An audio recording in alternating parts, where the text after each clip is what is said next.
Rebonjour à tous, bienvenue, re-bienvenue au 5 Square Renaissance, où je viens donc de traiter deux vidéos qui viennent eh bien, vous apprendre à savoir dire non, enfin vous apprendre, qui viennent vous inviter à apprendre plutôt à savoir dire non. Tout comme j'apprends à le faire moi-même, hein. Je ne suis pas du tout en train de dire à qui que ce soit que moi je sais dire non et pour reprendre les messages de ce copain là qui disait que j'étais gonflée de faire des vidéos YouTube parce que finalement fallait croire qu'on avait compris la vie pour proposer des vidéos YouTube.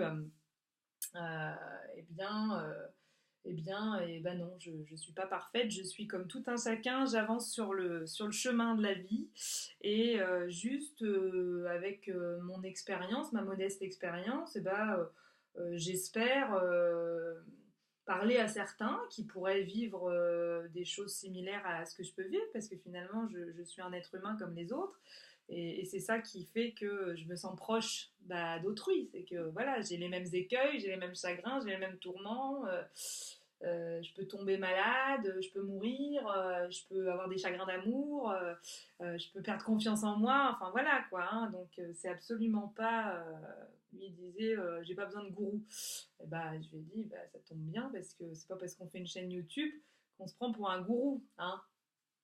Voilà, moi je me prends pour le gourou de personne. En plus, je déteste ce mot, donc vraiment, c'est pas le sujet, quoi. En tout cas, ce qui m'amène, c'est toutes ces personnes qui veulent vous aider ou toutes ces personnes que vous voulez aider. Parce que justement, cet ami-là, hier, quand je me suis énervée sur lui, m'a dit, mais alors moi je disais tout ça pour t'aider, et toi, tu refuses mon aide. Oui. Alors, comment dire? Euh, Quand vous voulez aider quelqu'un, assurez-vous que cette personne vous a bien demandé de l'aide, hein. Et quand quelqu'un veut vous aider alors que vous n'avez rien demandé, eh ben, sentez-vous libre de lui dire aussi. Mais moi, je ne t'ai pas demandé de m'aider. Hmm. Parce qu'il y a des gens comme ça qui croient exister aussi par le fait d'aider les autres, hein. C'est aussi beaucoup le cas de certains thérapeutes, hein, de certains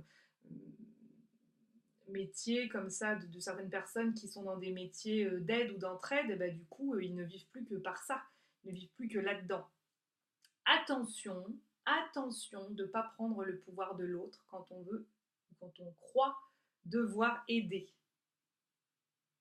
Et attention de ne pas se faire piquer son propre pouvoir par toutes ces personnes qui sont pleines de bonnes intentions, mais l'enfer est pavé de bonnes intentions, et qui veulent vous aider. Ah mais moi je disais ça, c'était pour t'aider.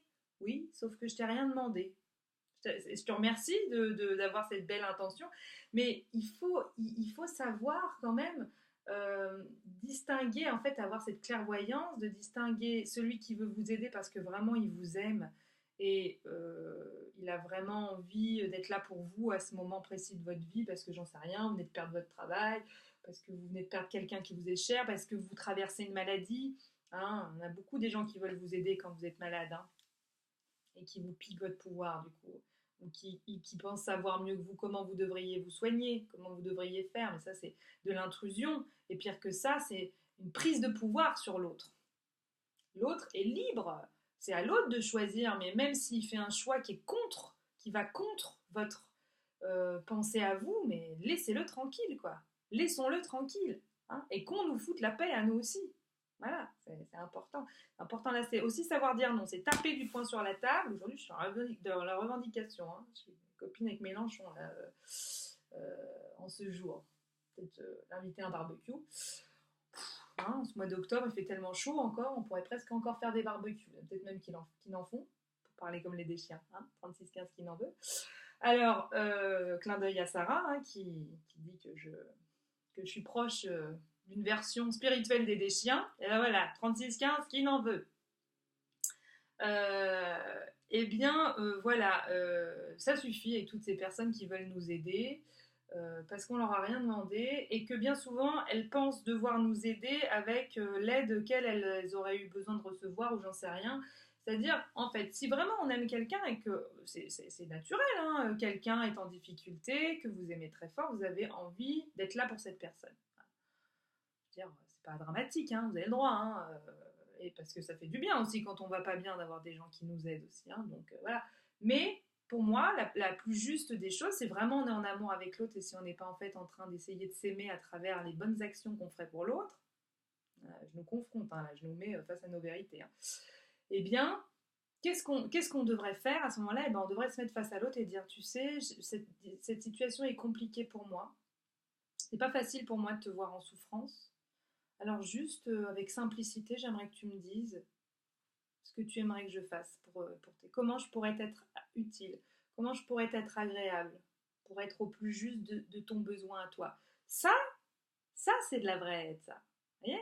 Et quand en fait vous avez décrété que pour aider l'autre il faut faire ci ou ça, que l'autre il n'a pas du tout envie que vous fassiez comme ça, ou vous. Voilà, moi quand ces derniers mois, j'étais pas bien. Hein.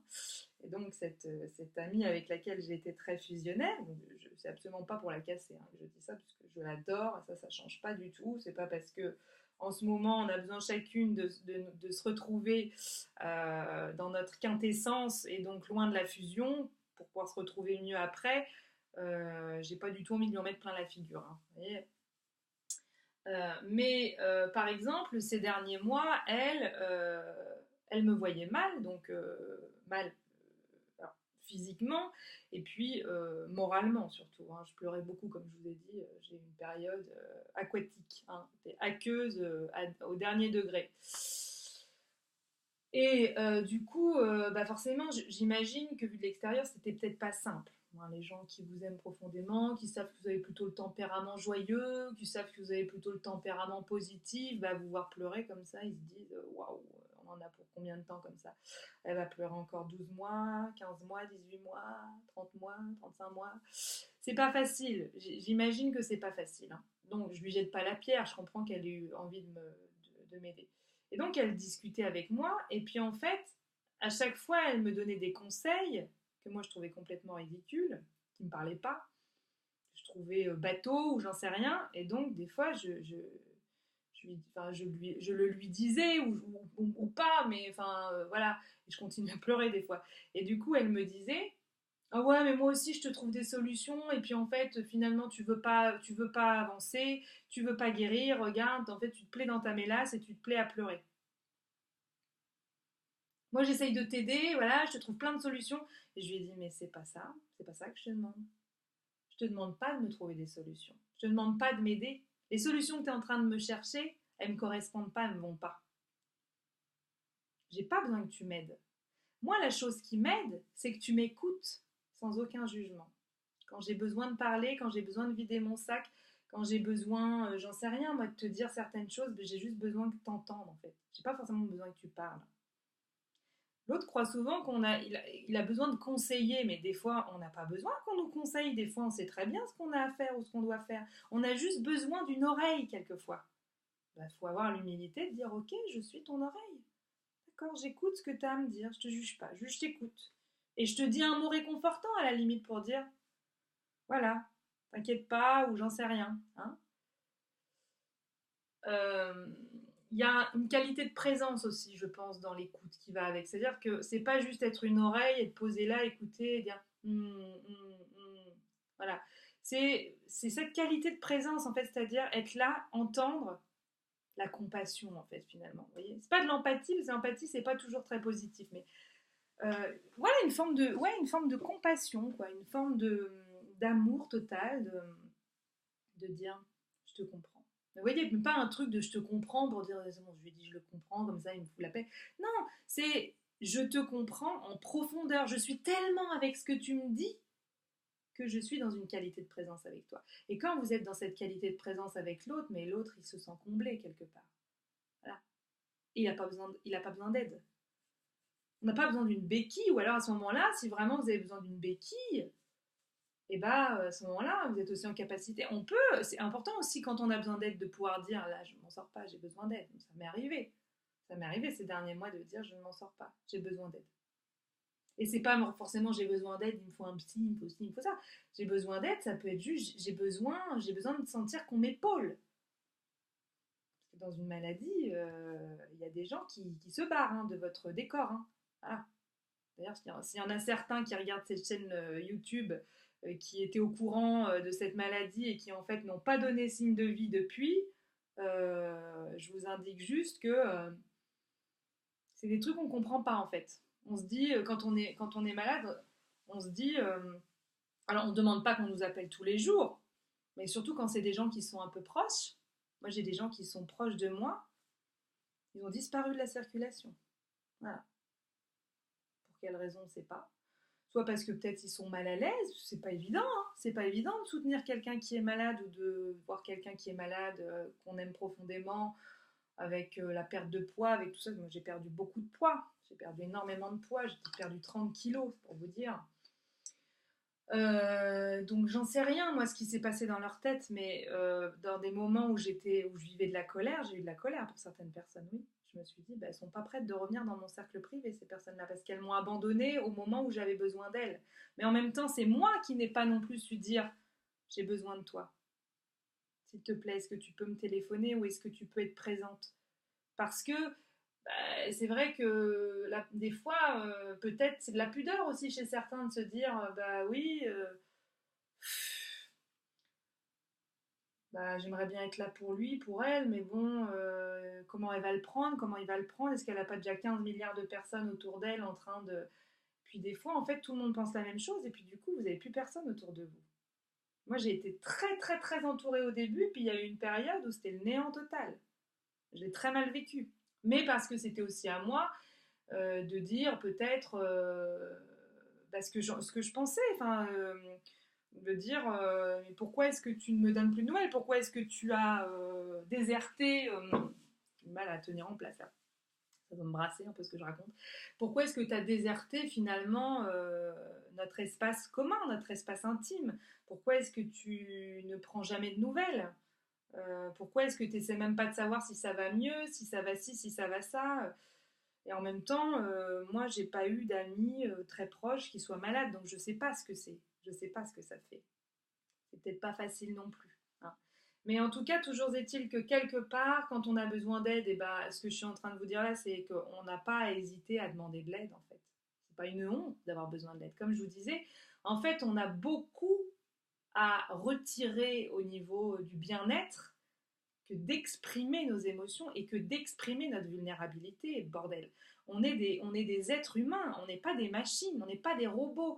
Donc c'est beau la vulnérabilité aussi. C'est beau de dire là, je suis dans une période, c'est le désert de Gobi, je suis en faiblesse.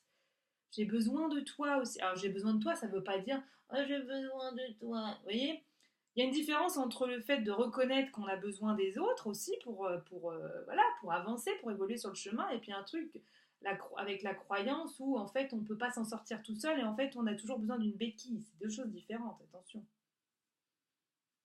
Voilà, je vous invite à demander de l'aide quand vous avez besoin d'aide et je vous invite, vous, quand vous voulez donner de l'aide à quelqu'un, à réfléchir à quelles sont vos motivations en fait pour donner cette aide à l'autre.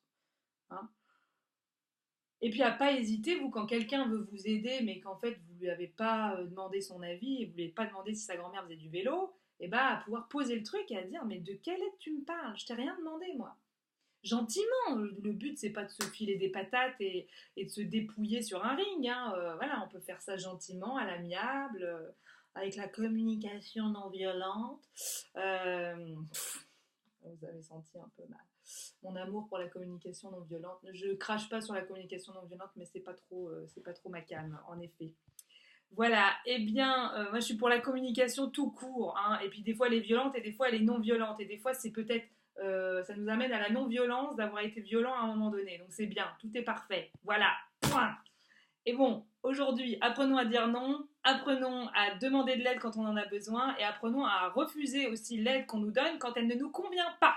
Voilà, je vous aime, je vous embrasse et je vous souhaite le meilleur du monde avec une expression de vous sans cesse renouvelée. Et 2019, pour cela, est une très bonne année puisque c'est l'année de l'impératrice. Je vous invite à aller regarder des vidéos que j'ai faites sur l'année 2019, l'année de l'expression personnelle. Allez, je vous embrasse très fort. Gros bisous.